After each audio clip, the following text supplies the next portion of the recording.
आरव का शानदार घर धन का प्रतीक है। महंगी कारें दिन की रोशनी में ड्राइववे पर खड़ी हैं। आरव अपनी संपत्ति को देखता है। उसके चेहरे पर असंतोष का मुखौटा है। उसके आसपास की समृद्धि के बावजूद वह विचारों में खोया हुआ है। अपने भीतर के उस खालीपन को समझने की कोशिश कर रहा है जिसे विलासिता भर नहीं सकती। उसकी आंखों में शून्यता झलकती है जो उसके चारों ओर मौजूद भौतिक प्रचुरता के बिल्कुल विपरीत है। आरव का भाव भ्रम और निराशा का है, एक पहेली जिसे वह हल नहीं कर पा रहा है।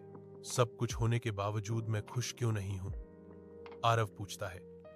उसकी आवाज हवा में मुश्किल से फुसफुसाहट थी।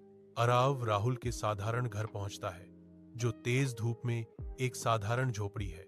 राहुल की हंसी हवा में गूंजती है क्योंकि वह एक छोटी घिसी पिटी कार के साथ खेलता है जो शुद्ध आनंद बिखेरती है। आरव राहुल की सादगी भरी जिंदगी के बावजूद उसकी खुशी की गहराई से हैरान होकर देखता है। राहुल ऊपर देखता है। उसकी आंखें संतोष से चमक रही हैं, अपनी प्यारी खिलौना कार को पकड़े हुए। मेरे पास यह कार है और मैं इससे बहुत खुश हूं, राहुल ने कहा। उसकी आवाज वास्तविक खुशी से भरी हुई थी। आरव का भाव नरम पड़ जाता है। राहुल की छोटी छोटी बातों में खुशी ढूंढने की क्षमता से प्रभावित होकर आरव अपने कमरे में अकेला है।